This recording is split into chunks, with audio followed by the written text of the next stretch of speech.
Assalamualaikum warahmatullahi wabarakatuh. Perkenalkan kami dari kelompok 2 kelas 12 MIPA 2. Jadi, kita akan menjelaskan pengaruh kemajuan iptek terhadap Negara Kesatuan Republik Indonesia. Selanjutnya akan dilanjutkan oleh Adel. Yang pertama ada pengaruh kemajuan iptek terhadap NKRI.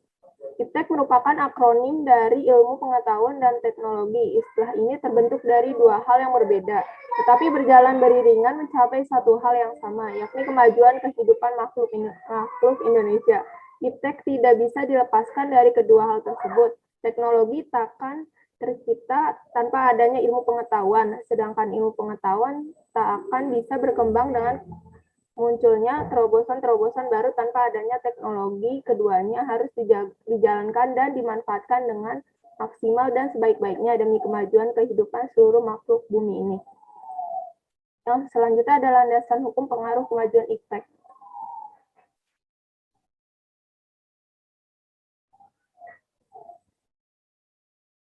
Landasan ideal kemajuan iptek diwujudkan dengan adanya sila-sila Pancasila. Pengguna iptek juga dapat mempermudah dalam sosial budaya, politik, dan pemerintahan, ekonomi, dan bisnis, menegakkan hukum yang berkeadilan, keilmuan, serta lingkungan.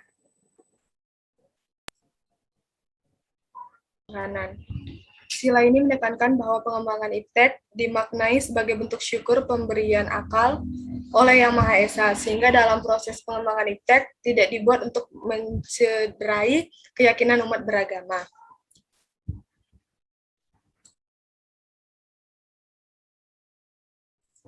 Selanjutnya adalah sila kemanusiaan.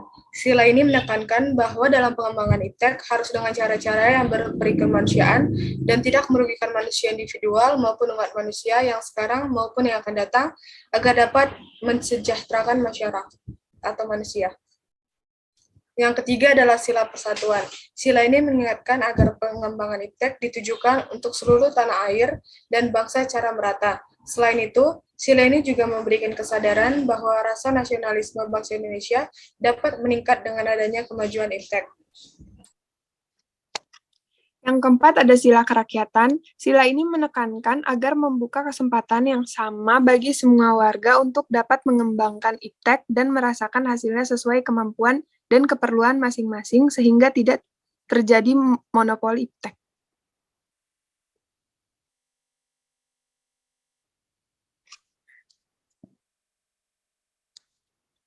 Yang kelima ada sila keadilan. Sila ini menekankan bahwa dalam mengembangkan iptek harus didasarkan pada keseimbangan dan keadilan dalam kehidupan kemanusiaan. Tetapi akan terjadi dampak negatif ketimpangan sosial yang dilakukan masyarakat di dunia nyata. Ya, berikutnya ada landasan konstitusional, yaitu landasan konstitusional ialah sebuah landasan negara yang bekerja sama dengan semua aturan dan ketentuan ketatanegaraan suatu bangsa. Negara Indonesia mempunyai landasan konstitusional dalam kekerabatan internasional yang berupa Undang-Undang Dasar 1945.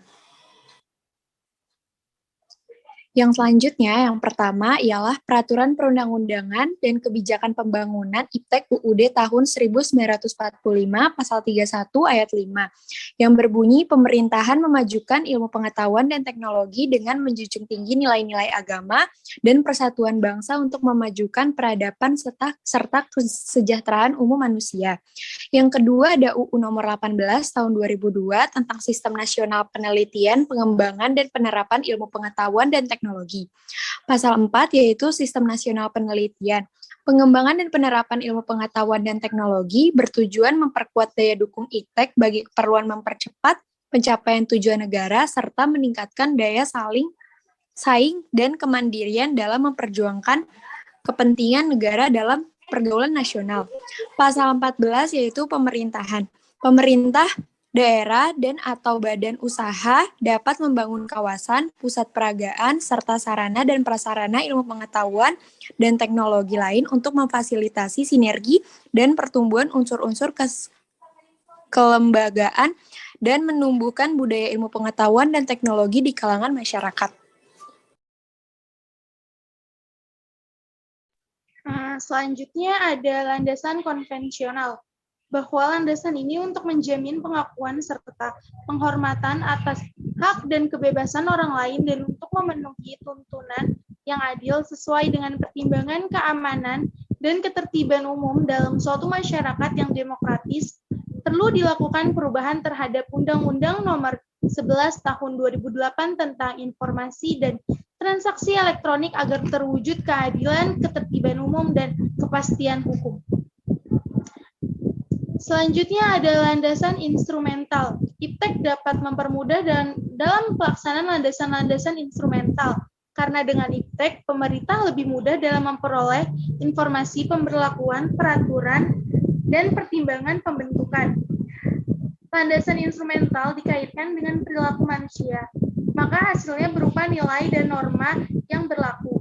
Namun, jika dikaitkan dengan kenegaraan, hasilnya akan berupa undang-undang, garis besar haluan negara, ataupun strategi lain yang bersumber dari nilai dasar Pancasila.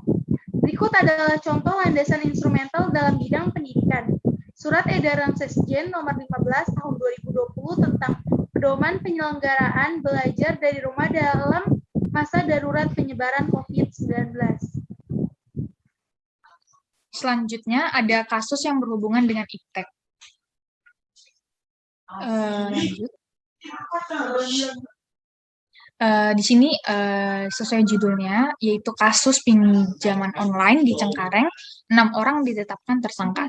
Permasalahannya adalah tersangka penagih pinjaman online atau pinjol diduga mengancam korbannya serta menggunakan kata-kata kasar. Bahkan sindikat ini menyebarkan video asusila dan foto pornografi ke media sosial korban jika pinjaman tidak dilunasi. Kemudian penjelasannya, 6 karyawan kantor pinjol di Ruko Sedayu Square, Cengkareng, Jakarta Barat ditetapkan sebagai tersangka. Ke-6 tersangka pinjol ini berinisial IK dan RRL sebagai penagih, JS dan HT sebagai leader, NS sebagai supervisor, dan MSA sebagai reporting. 6 tersangka ini langsung ditahan oleh Satreskrim Polres Metro Jakarta Pusat sejak 14 Oktober 2021. Para tersangka ini saling mengetahui serta menikmati hasil penagihan 12%, kata Setio.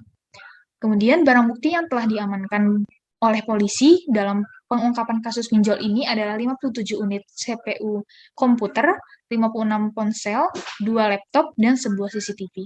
Para tersangka dikenakan pasal berlapis, yaitu pasal 29 Jangto pasal 4 ayat 1 Undang-Undang Nomor 44 Tahun 2008 tentang pornografi dan pasal 27 ayat 4 Undang-Undang Nomor 11 Tahun 2008 tentang informasi dan transaksi elektronik atau Undang-Undang ITE. Sekian dari presentasi kami. Mohon maaf apabila ada salah kata ataupun hal-hal yang kurang berkenan di hati teman-teman sekalian. Terima kasih. Wassalamualaikum warahmatullahi wabarakatuh.